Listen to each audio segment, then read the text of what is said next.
We talked yesterday about Owen Jones's recent investigative journalism piece, as he calls it, in Dropsite News. Yesterday we talked about the video he did about it. Today we're going to talk about the piece itself, uh, which shows how the BBC has been biased during the war in favor of Israel, according to Owen Jones. Now, one of the things that's interesting about this is Owen Jones has been a writer for The Guardian for a long, long time. I don't know how long, but certainly well over a decade. But this is in Dropsite News, a website, not The Guardian.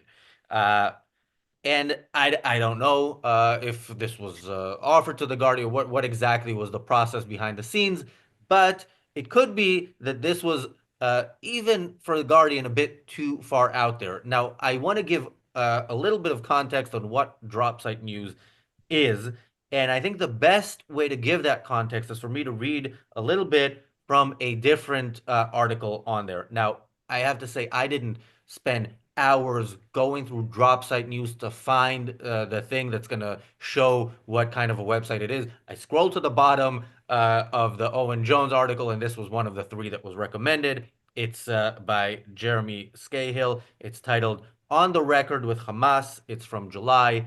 Um, in a Dropsite News exclusive, Hamas officials discuss their motivations, political objectives, and the human cost of their armed uprising against Israel. Now, just the fact that Hamas will talk to you tells us kind of what news outlet you are. But if that's not enough, here's the first paragraph of that piece.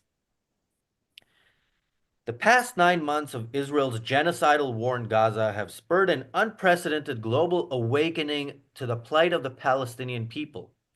At no point in the 76 years since the formation of the State of Israel and the unleashing of the Nakba has there been such sustained and open anger at Israel and such widespread solidarity with the Palestinians. The massive demonstrations in cities across the globe, the severing of diplomatic relations with Tel Aviv, the recalling of ambassadors, rulings from world courts against Israel, and mounting demands for the establishment of an independent Palestinian state, none of this would have taken place without the impetus of Hamas's armed insurrection of October 7th and Israel's subsequent war of annihilation in Gaza. So straight off the bat, that I think helps set the context. This news website is supportive of the torture, the rape, the mutilation, the burning people alive, the killing children, women and children. When they tell you, oh, women and children are being killed, remember they are in favor of killing women and children. They are in favor of taking women and children, babies hostage. That is who we're dealing with in terms of the media organization. And yeah, and now we'll go to Owen Jones's piece. Any initial thoughts on the piece, Anders?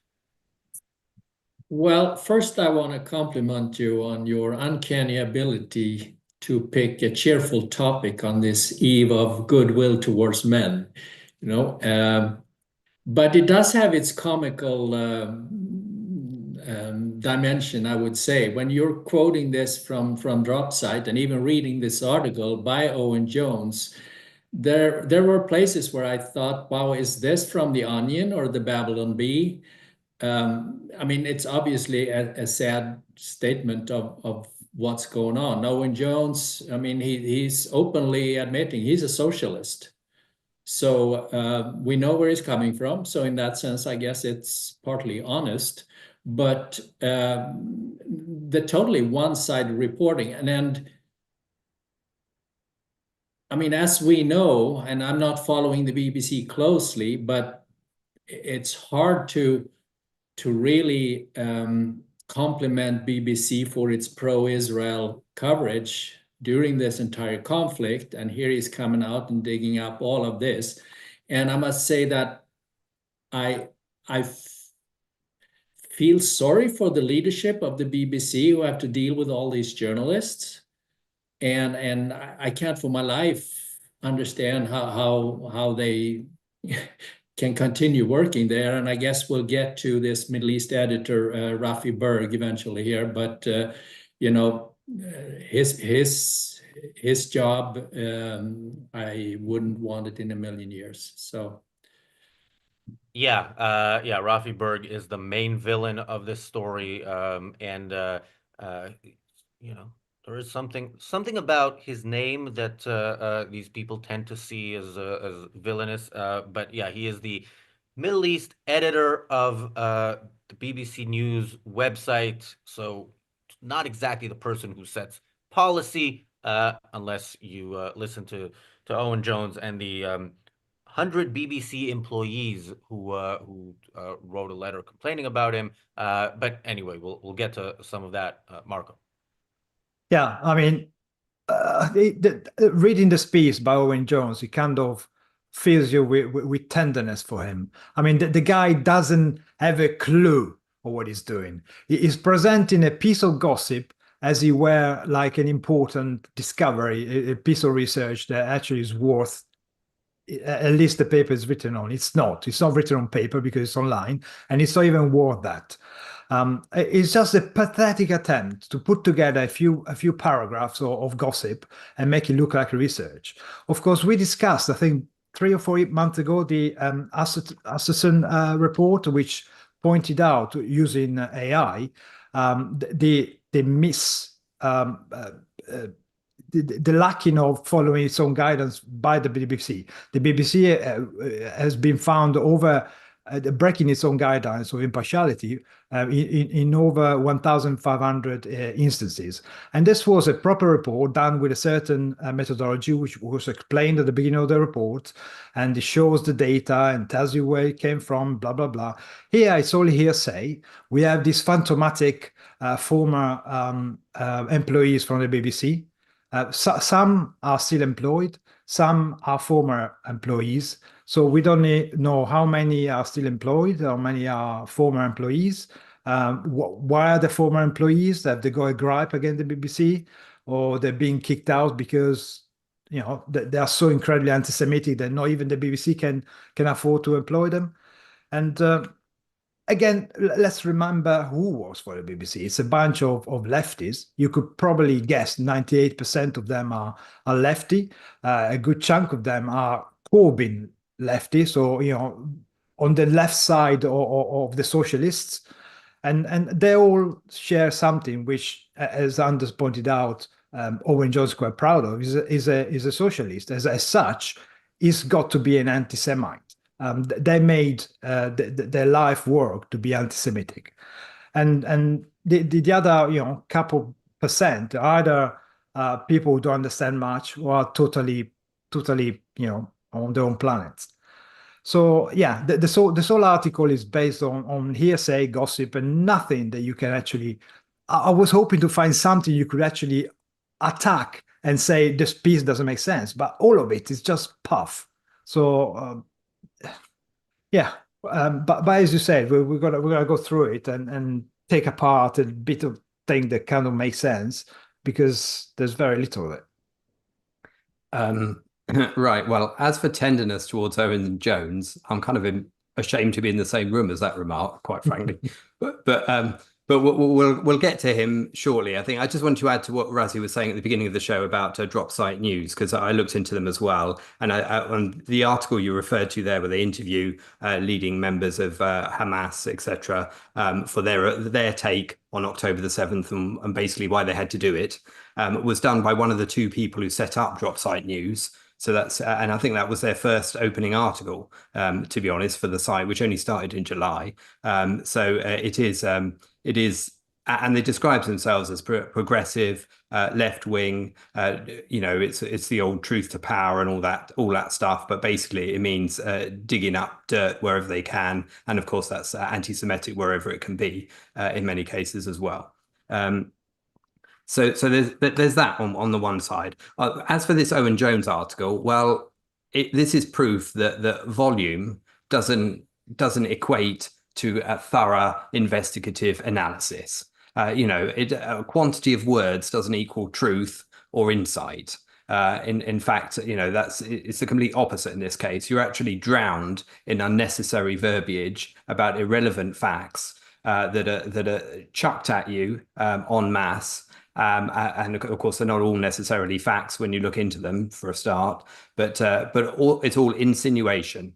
Essentially, it's an insinuation that there's some sort of deep conspiracy within an organization that repeatedly we've covered on this channel, doing, quite frankly, the absolute opposite of what he's accusing them of doing, which is being far too pro-Palestinian. In truth, that's what they really do, and you can tell that, for quite honestly, even if you couldn't read a word from their choice of visual images on the main website. And much of this analysis of Owen Jones, such as it is, refers to the news website.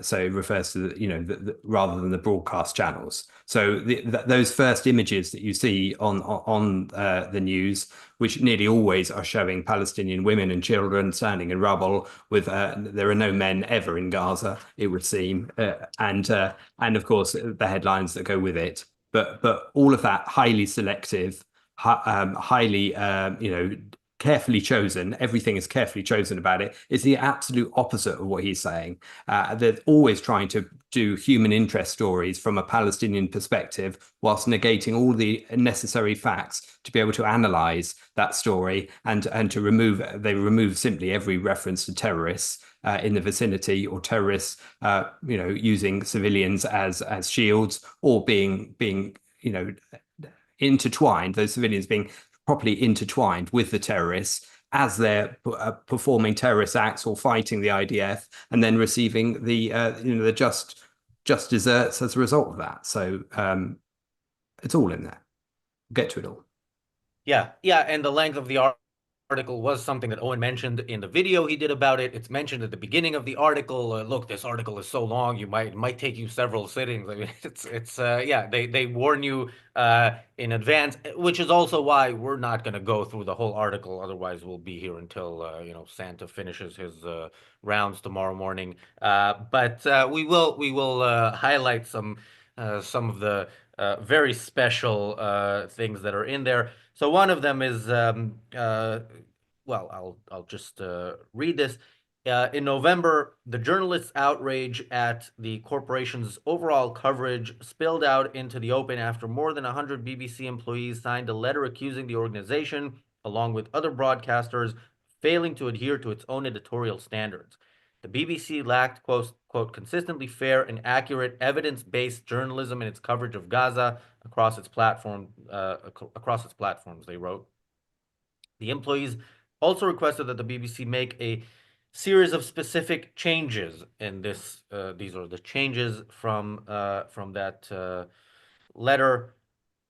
Reiterating that Israel does not give external journalists access to Gaza, making it clear when there is insufficient evidence to back up Israeli claims, highlighting the extent to which Israeli sources are reliable, making clear where Israel is the perpetrator in article headlines, providing proportionate representation of experts in war crimes and crimes against humanity, including regular historical context predating October 2023, use of consistent language when discussing both Israeli and Palestinian deaths, and robustly challenging Israeli government and military representatives in all interviews. I mean, I think the point where they say use of consistent language when discussing both Israeli and Palestinian deaths is the only time they acknowledge that there might be anything to be reported about negatively on the Palestinian side. All the rest is stuff about Israel. And we talked about this yesterday on the Daily Objective when Owen Jones in the video talks about this Israel Says thing that the BBC does, and talks about it as if it's a bias towards Israel or in favor of Israel, rather than what it actually is, which is a warning that the BBC gives its viewers to say, look, we don't know that this is true. This is what Israel says. And I mentioned yesterday there was no Israel says or Hamas says or the Palestinians say or the Gaza Ministry of Health says when they reported that 500 people died in an Israeli airstrike on El Ali Hospital. They reported that as fact. Now, after that, they sometimes added to the death toll that they report that it's figures given by the Hamas-run Gaza Health Ministry. They don't always do that, but they still report those numbers. And as Jeremy Bowen said when challenged on it, he said, well, those are the only numbers we have. What do you expect us to do? Not report numbers, which of course any rational, honest person would say, yes. If the only numbers you have come from terrorists, maybe do not report it at all. But yeah, so going back to this letter, it says 100 BBC employees. Again, they're not named. Not only are they not named, we don't know that it's journalists. And I would think if they were all journalists, it would say 100 BBC journalists. So we don't know. Are they journalists? Are they janitors? You know, who exactly in the BBC is complaining about this? And you know what? Why is it that no names are mentioned here? Throughout, you know, when Owen Jones says he spoke to 13 BBC journalists, he doesn't name them. Um, you know, which considering Owen Jones's history of lying, especially when it comes to Israel, you'd think, did he really talk to anybody? Did it really happen? And if so, you know, who are they? To what extent are they trustworthy? And you know, if they are, that just tell if this is all true, that just tells you how much of a pro-Palestinian, anti-Israel bias there really is in the BBC. Anders. Yeah, the whole article is it's more tabloid material than worthy of a well, this Dropsite. It may be um, tabloid material through and through. Who knows? I haven't checked the details, but yeah, I think though that there is a bigger issue here. And so we know that there are a lot of news outlets that are biased. You mentioned The Guardian. Here in the US, we have most of the mainstream um, newspapers, New York Times, Washington Post, Los Angeles Times. And they have had their similar editorial discussions. Some of it has come out in the open. There have been people leaving. For instance, Barry Weiss of the Free Press is probably one of the most well-known examples of this, and they're doing really well. And the Free Press now is just about to pass 1 million subscribers, so that's pretty impressive. But that's what happens when you have these debates and discussions in news media that are privately owned. I think you have to.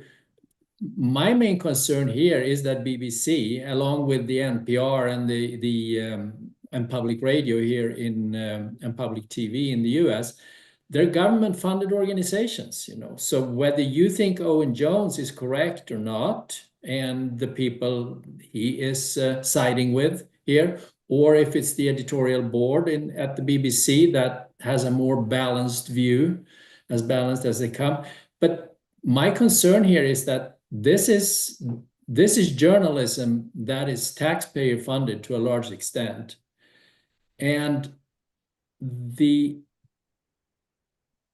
ambition here to try to be journalistically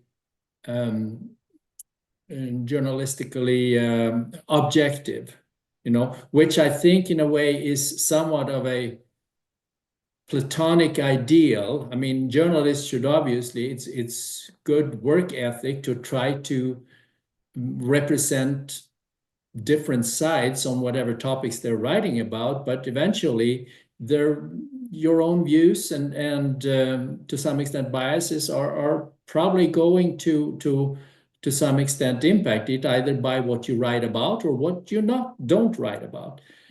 And so in this case, with all these internal discussions going on at BBC, my main concern is that this is taxpayer funded. If BBC would have been a private corporation, you know, then yeah, they would have maybe had the same discussions, but we could have always criticize the content like we do with the privately owned news outlets, but it is. the infiltration of this into government policy and where that will take us over time and where it has taken us over many years. That is one of my main concerns in this. Here we're talking about Israel and Palestine, but this could obviously be broadened to cover any topic. So I think in that sense, what Owen Jones has written about here, whether there is some truth to it or not, it points to an important aspect of this whole area that we shouldn't forget. Yeah, and it's not just government policy that they impact. They do impact public opinion and how they cover it. We've Matthew Humphreys, who has been on the channel and has said this on the channel, that he's not of a Jewish background, but he's a lawyer who dresses in a suit and has a beard and wears a top hat often, and he has on at least 3 occasions. Last I asked him, it was 3 different times that people would shout at him, "Free Palestine," just because he looks kind of Jewy, and that is very much something that is media outlets and influencers, let's call them, like Owen Jones, are responsible for creating this kind of atmosphere. Of course, the individuals doing such things are personally responsible, but they're let's say not likely to be independent thinkers, and it's very likely that they have been helped to reach the conclusions that they've reached. Marco. Yeah, so just to comment on that, I mean, these ideas should be fought in the free marketplace of ideas, and by having the government involved, we're kind of stacking the deck in one direction or another, depending on the topic. Yeah. And thank you, Jonathan, for the super chat. Jonathan says, "Merry Christmas, ARC UK." Thank you. Merry Christmas, Jonathan. Yeah, tomorrow we will try to be a little bit more Christmassy on at least one of the shows. Marco. Yeah, the fact that the BBC is funded by the government, by the British government, through taxation, effectively, they call it license-based taxation, is an issue because it presents itself like a balanced and fair kind of reporting. But we know it's heavily leaning to the left. It's always been. Now, the sinister thing here is that there is a part of the left which is far left, and Owen Jones belong to this kind of people. It kind of mirrors the Labour Party. The Labour Party, a big chunk of it likes to present itself like towards the centre or left, just, the centre ground. But within it, there is a massive component of far left people, the Corbyns, the very Thornbury, the thousands of them, and all the activists, of course. And here, the issue is that these people on the far left want to have control over the BBC as a whole. They see power as something that belongs to them because the world should be shaped according to their own desires. This is total socialism. We see it reflected in how the Labour Party works as well. And that's why the Labour Party had a split within itself, because they were trying not to look too anti-Semitic despite being anti-Semitic. And some people splintered off and created this kind of pro-Palestinian support, the Corbyn and the other 4 or 5 jihadi supporters, which became members of parliament because of this. But the issue is that the BBC has always been lefty. We stopped watching it about 8 years ago during the Brexit debate because they were so incredibly biased towards the Remain side. And, later on, a few years later, when they did reports and stuff, they actually were proven to be biased against Brexit. During the COVID pandemic, they were incredibly biased towards the lockdowns.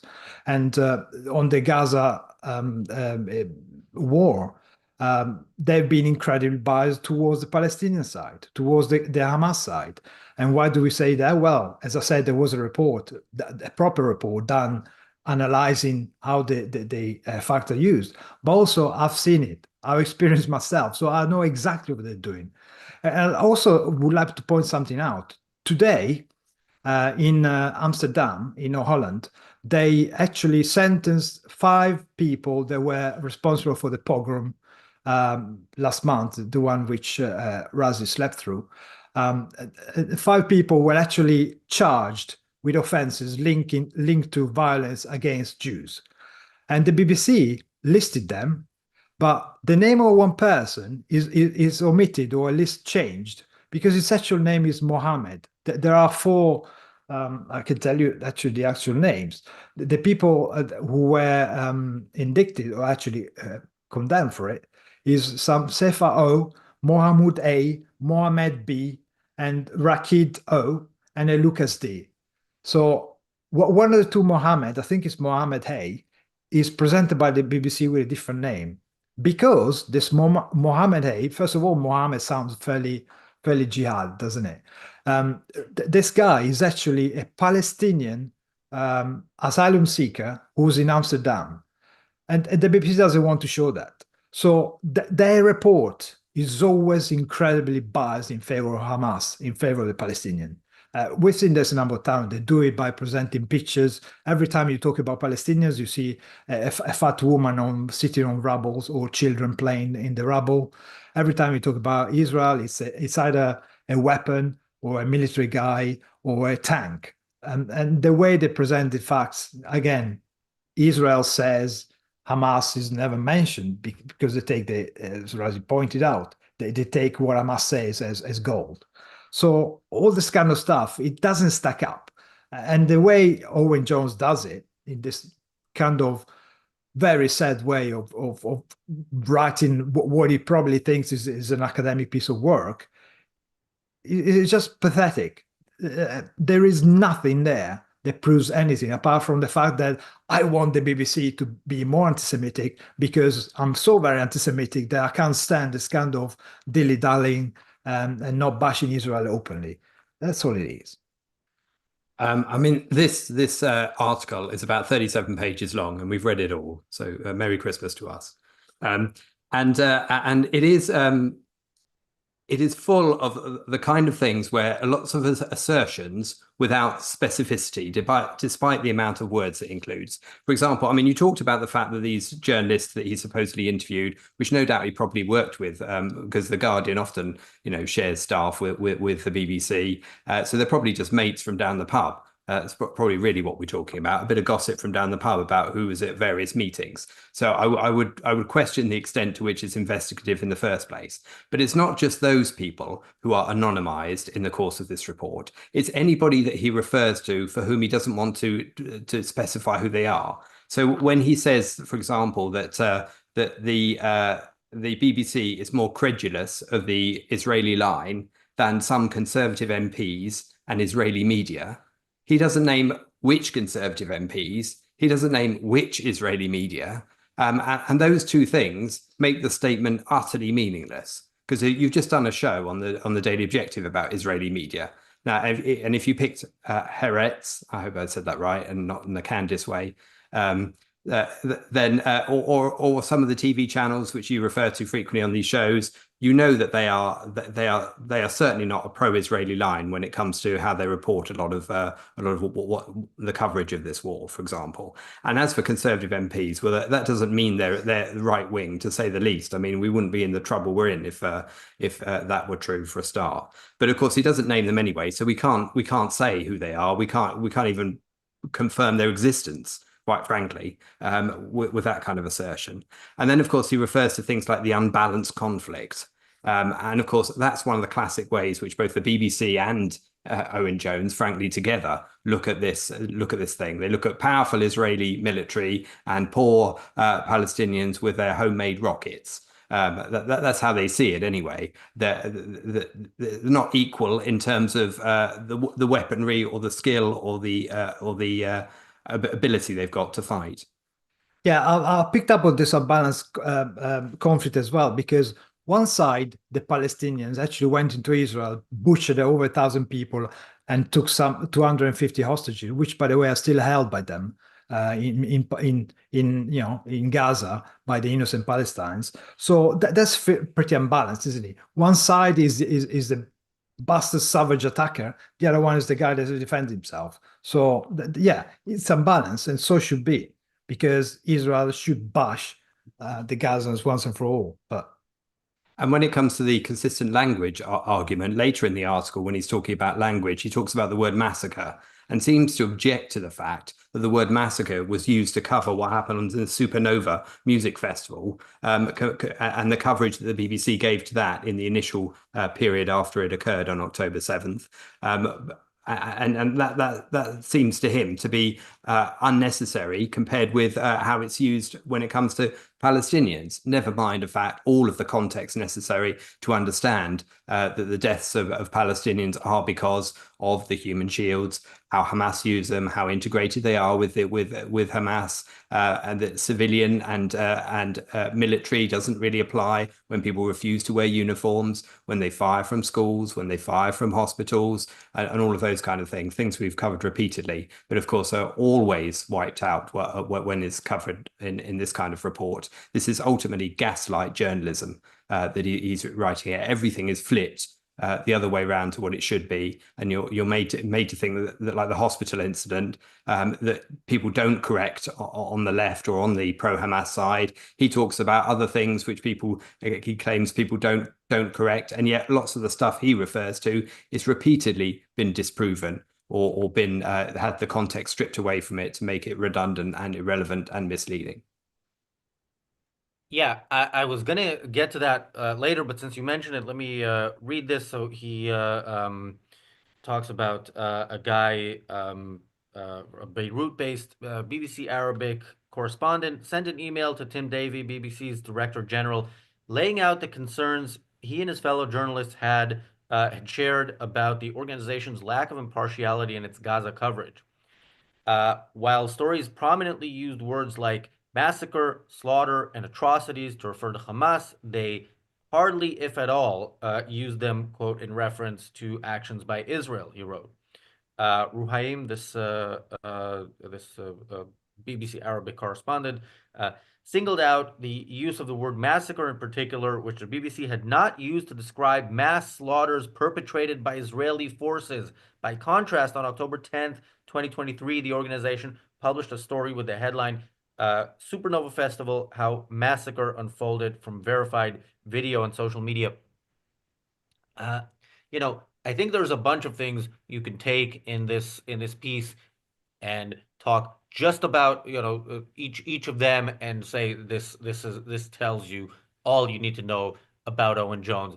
This maybe had we covered this a couple days ago, maybe yesterday on the ARCUK award show, we could have had an award just for this investigative journalism piece, which of the different things that Owen complains about is kind of the worst in terms of what it tells us about him. This would definitely be a candidate. Yeah, Israel hasn't committed any massacres. What Israel is doing in Gaza, which often results in in death of people on the Palestinian side, some of whom are very likely civilians, is it is trying to prevent Hamas from doing what they have said after October 7th that they want to do, which is to repeat October 7th again and again until there are no more Jews left to kill. The other piece that on Dropsite News, which I read the first paragraph of at the beginning of the show. I don't know if it's mentioned there because I didn't read the whole thing. But yeah, that has always been Hamas's policy to kill Jews and nothing else. And Israel's policy has always been, let's try not to let those who want to kill Jews succeed. And Israel has obviously failed in that in many ways. So and by the way, when Palestinian civilians die, it is very much because Hamas fighters hide among the population on purpose because they know that Israel will avoid hitting places like schools and hospitals, and to Israel's credit, they avoided a bit less since October 7th, but not enough. And so yeah, the idea that, as Owen Jones is essentially demanding here, the idea that when Israel goes after a terrorist, it should be described with the same words as the Palestinians going to a music festival, raping women there, burning people alive there, killing people there, taking them hostage, live streaming the whole thing, because they know that their audience will not just be happy to hear that Jews have been killed, but wants to see, wants to see this done in the worst possible way.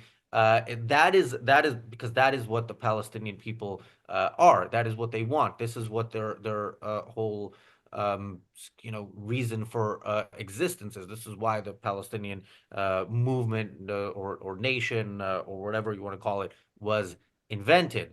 So yeah, it's this part is very telling, as is a lot of the rest, which we probably won't get to. Anders. Yeah, so these people, Owen Jones and the journalists at BBC, and then everybody else who's against, or many who are against Israel. I mean, they're not open to the argument either that you just made. You know, all these details about why Israel is not committing atrocities, why they are not committing genocide. That's in a way irrelevant to them because they're socialists. Therefore, they're anti-capitalist. And since Israel has had the audacity to implement a somewhat successful society with capitalist elements, then of course we have to be against them, no matter what that means. So, you know, the fact that 1,200 or 1,300 Israelis are slaughtered, the fact that Hamas could have ended this by laying down their weapons day one, and not a single Palestinian civilian would have had to die. Irrelevant to them. So that's what we're facing. Marco. Yeah, I mean the level of context drop that he goes through is quite staggering.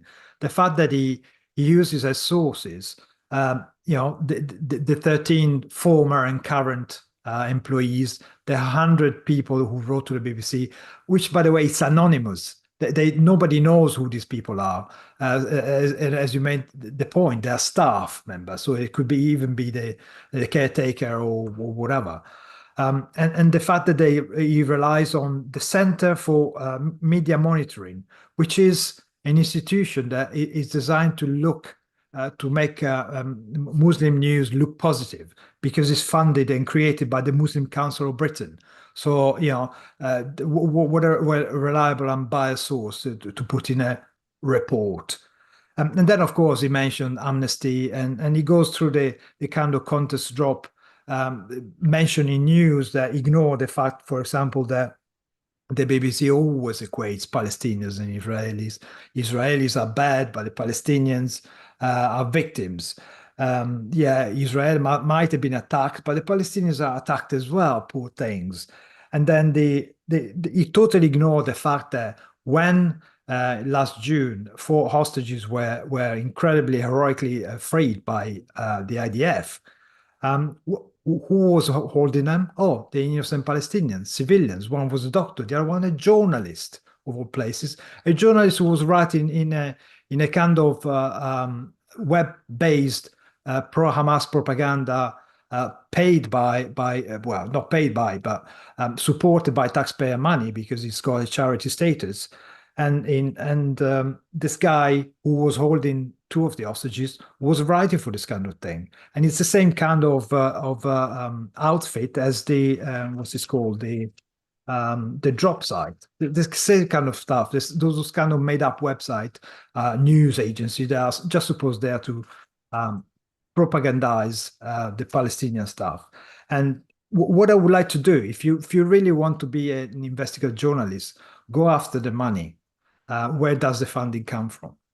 Yeah, and if you wanted to look at a proper example of investigative journalism, you should check out Jim Brown's new book, which is called A Black Hole in Economics, Money Creation and Its Consequences, who also, and that particular book is what's funding this particular episode and all our episodes throughout December. So thank you very much, Jim, for that. Let me tell you a bit about it. This book is for anyone who wants to understand money creation in the modern economy. In the pages within the book, Jim Brown explains how money is created, who creates it, and the consequences of money creation, both good and bad. So whether you're an investor navigating volatile markets, a student searching for understanding, or a conscientious voter who wants to stay well informed, this book is for you. Get ready to have your assumptions challenged as we dive headfirst into what Jim calls the black hole of economic knowledge. After reading this book, you'll emerge with insights that will transform your perspective on money, banks, and their impact on your life. And just to mention also that we're very grateful for the fact that all of the royalties from this book go to support the Ayn Rand Centre UK. So thank you to Jim for that and for sponsoring this particular episode. And if I can just return to the article for a second, mention a couple of other things I just wanted to throw out there. We were talking about language earlier. I mean, a lot of what Owen Jones dislikes here, it comes across as a toddler throwing a tantrum. It's like tantrum, stampy feet. I don't like the word the BBC uses here. I want them to use this word instead. So he doesn't like the fact that the BBC uses the word evacuate when it comes to warning Gaza civilians to move out of an area with a mail drop, etc., which the IDF frequently does when it's going to destroy a certain building that contains terrorist infrastructure. He doesn't like that. He wants that to be called forcibly transfer. But of course, that doesn't, that wipes out the fact that what Israel is trying to do is to minimize civilian casualties. Now, we've argued frequently that they go too far in that regard, and that they also are their own worst enemy in terms of bringing this conflict to a big close by worrying overly about that and not recognizing that they are being altruistic, and that altruism is consequently making the entire war last longer than it should do. Because if you defeated Hamas quickly, then you wouldn't need to go through all this rigmarole. So, and also this fact about whether you believe Israel or not, because the underlying argument that Owen Jones is making is Israel lies all the time. But then there are other occasions when we're supposed to believe everything that an Israeli politician says as being representative of Israel, its government, its eternal policy. So the number of times that Gallant's words about a siege on Gaza are quoted as if that has been policy for 14 months, when we know that aid has been continually going into Gaza, and that Gazans have been, getting the equivalent of over 3,000 calories each per day in terms of the amount of aid that's gone in there. Of course, all of that's dropped, but we're not supposed to question Israel on this particular thing. And we're not supposed to remember that stated aim was very brief and didn't happen at all in reality. So, but of course, that's his form of investigative journalism, i.e. repeating what you want, the lies you want heard again.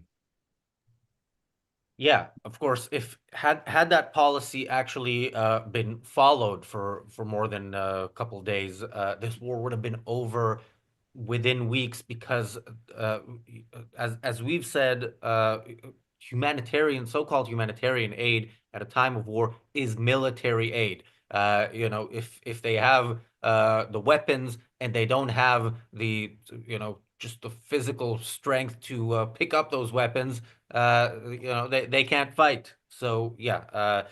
By the way, I think we need to do maybe a productivity hub session or something for members only about seamless transitions into ad reads. That was another beautiful one, Richard. Well done. And thank you, El Rito, for becoming a member of ARCUK's YouTube channel. Yeah, the whole point on evacuation. Yeah, Israel is guilty of war crimes, if you ask Owen Jones, when they kill Palestinians and when they try to avoid killing Palestinians. It's all again, the only thing that Israel can do and Israelis can do that isn't a war crime, if you ask these people, is let the Palestinians kill them as they did on October 7th and have vowed to do again and again. Okay, there's one other thing I wanted to get to in this article. Again, there's a link. There should be a link in the chat and in the description. You can read the whole thing as well. Yeah, during Christmas or after as a way to start the new year. But yeah, I want to get to this thing about Amnesty. So yeah.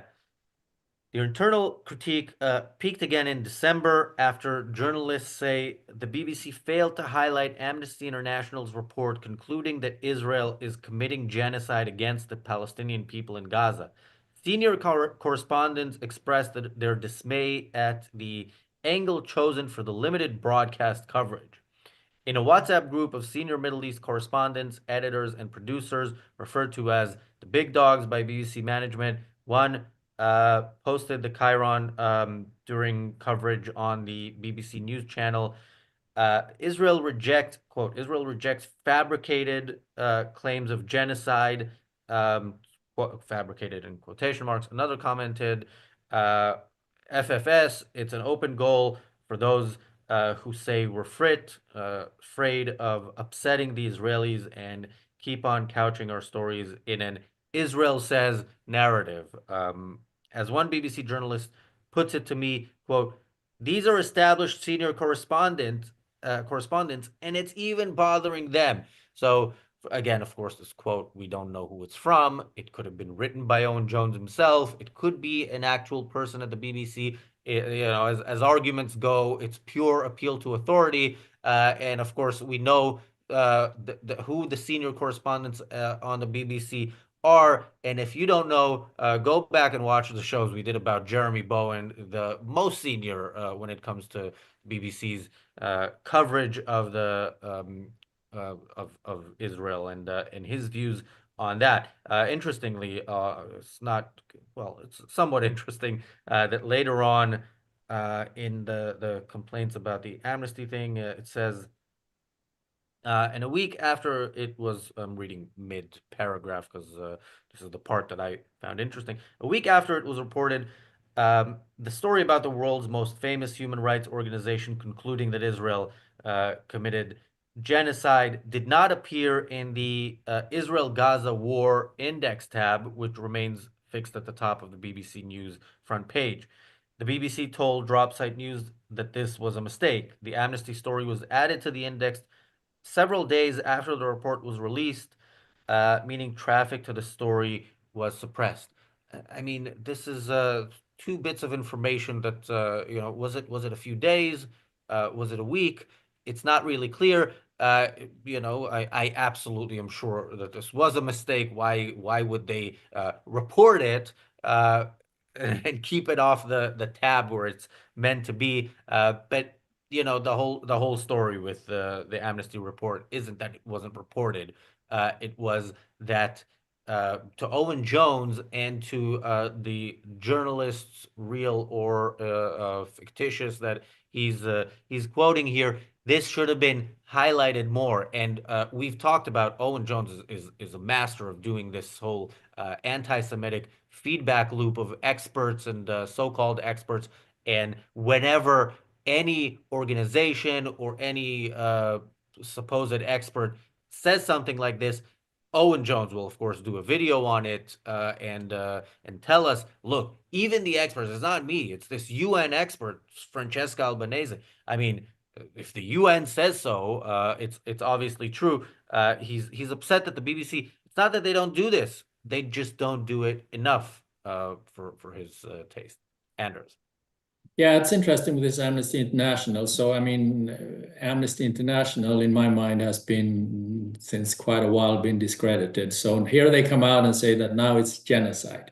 Okay, that is further discrediting them. But it would have been interesting to see now Owen Jones and the BBC people, the ones who are complaining, obviously would have liked this to see linked and highlighted more just because Amnesty claimed that this is genocide. It would be interesting to see if they would have been as eager to see it added to the tab in time if Amnesty had said that we judge this not to be genocide. because, you know, it fits their narrative. And again, going back to the fact that this is to the socialist, anti-capitalist connection here, and just to refer back to what Richard said about the humanitarian aid coming into Gaza, and they're actually, I think you said 3,000 calories a day if it would reach them, and I don't know if that is a fact or not, but let's assume that it's correct, you know, and Owen Jones would face that fact eventually and say, you know, that is actually true. There's so much aid coming in that they would have 3,000 calories on average per person per day. Well, what would he do when he say, oh, this is a plot? Now they're trying to overfeed the Palestinians to create an obesity epidemic to favor the pharmaceutical industry, you know, because that would then fit into the anti-capitalist socialist agenda again. So damn if you do, damn if you don't, right? There is really no way of convincing these people. So the only reason why we should continue to highlight them is for the reasonable people out there who are on the fence and who are actually using their mind actively and can be swayed by reasonable arguments. Yeah, just since you mentioned anti-capitalism, one of the few And I'm so videos. sorry. I'm so sorry. I just wanted to second Richard's recommendation of James Brown's book as well. It's a fabulous read. It's too late for a Christmas present, unfortunately, but to get it for the new year, it's a must read. Now you froze, Razi. Yeah, I can just add it's not too late on Kindle, which the book is available on Kindle. Good point. Good point. Yeah, and continuing the point really is that the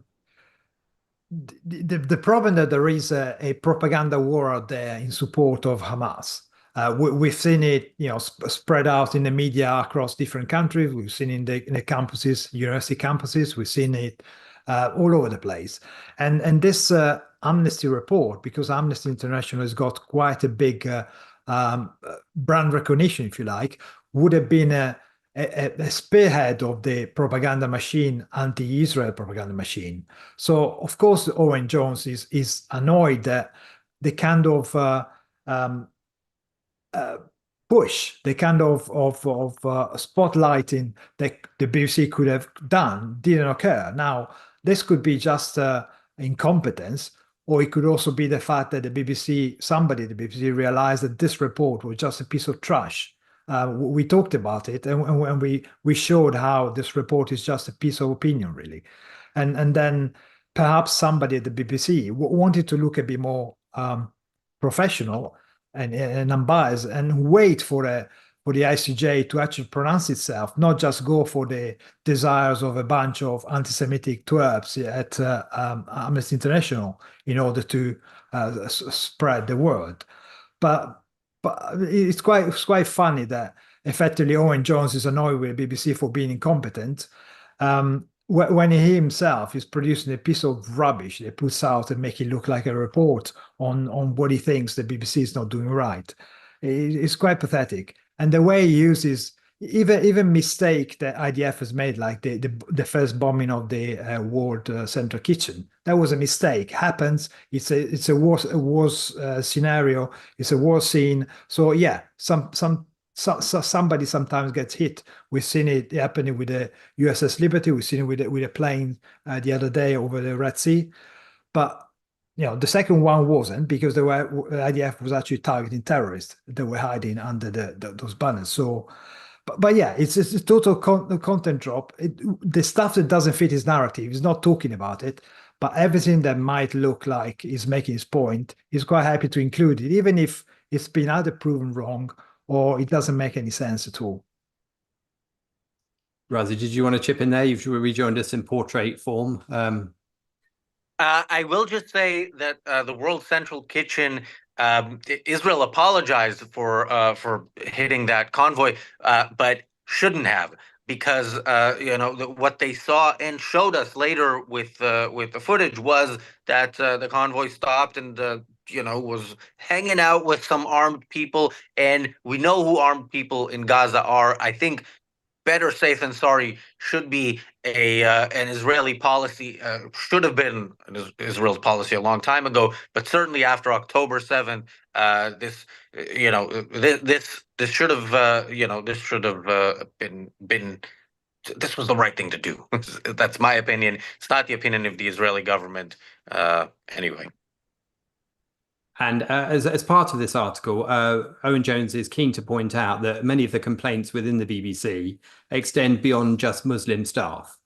Well, no shit, Sherlock. I mean, you don't have to be Muslim to be anti-Semitic, and you only need to take your investigative nose to any march on the streets of London or New York, and you will see all sorts of people, many of whom aren't Muslim, but are also wrong when it comes to this particular conflict and being pro-Hamas. So that in itself is a stupid piece of identity politics that you're inserting there into your argument, which is quite revealing in itself. I did want to point out, partly to prove that we had read it all, that about 2/3 of the way through the article, he does have like a couple of paragraphs on how good the BBC is on occasion. And that particular section has the most sourced links in it of any of the rest of the article, because it does prove the fact that the BBC does repeatedly do exactly what he wants to do, i.e. take an anti-Israel line. And of course, the examples that he picks out are references to the case, to the UN judgment, UN opinions, to the ICJ case, or an article he quotes or links to, which from the BBC, which references Palestinians grieving their loved ones, and all the kind of stuff that we've been talking about earlier in terms of those human interest stories. So it's quite clear that the BBC does do exactly what he says a lot of the time. But of course, that's not to be read because that's buried well down within the article. So I think it's just shameful how he drops the context so often in this particular article, and the way that he chooses to pick on, as we mentioned at the start, but haven't really got into, a couple of figures within the BBC, who one of whom is this Rafi Berg guy, who is the BBC News Online Middle East editor, who supposedly blocks all these articles, including all of those we've just referenced in this paragraph 2/3 of the way down. So I don't understand how that works, really. Yeah. There's something else.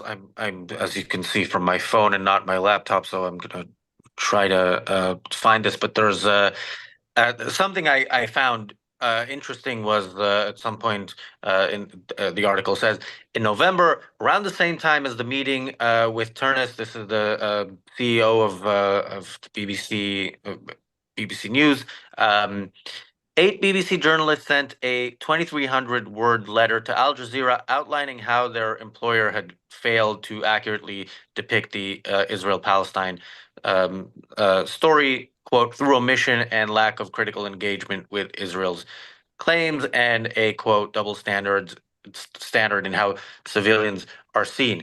Again, as things that we can point to on their own that are tell you what the bias here is. The fact that they say, okay, where are we gonna take this? Where are we gonna take our claims here?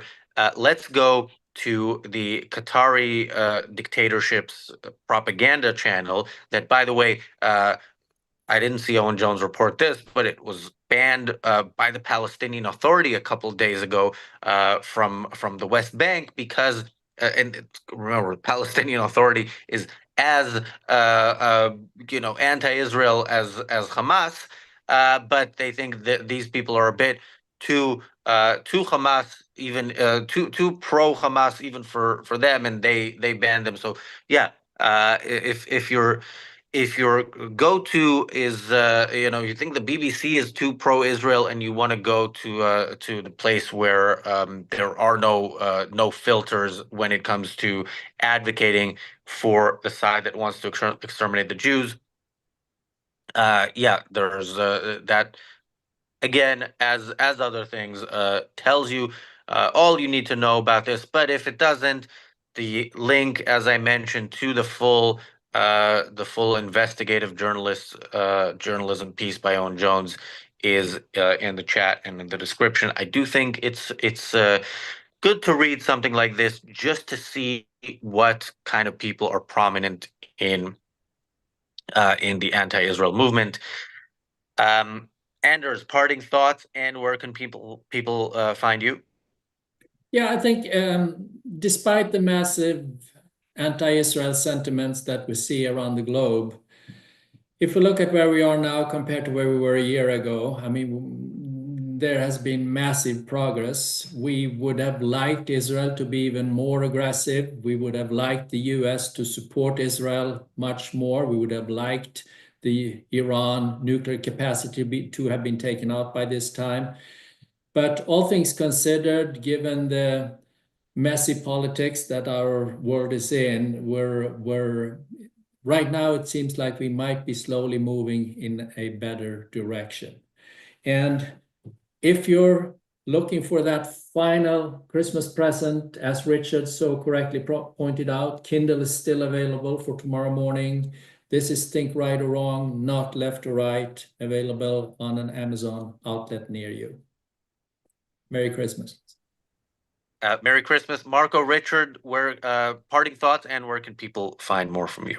Yeah, just a reminder that here Owen Jones actually shows himself. He puts his cards on the table by showing that what he's doing is actually going out his way in order to find facts which support the pro-Palestinian side. So you can actually see that he's an evil individual with a big following, but all it is totally incompetent. We see the scandal report is totally laughable, but his point is to come out in support for the side who kills, rape, and keep hostages. He doesn't care about peace. He doesn't care about welfare or anyone. He just wants to be part of this group of fighters who are fighting the propaganda war out there in favor of these groups of terrorists. So make no mistake, this is not journalism. This is activism, and this is effectively soft terrorism.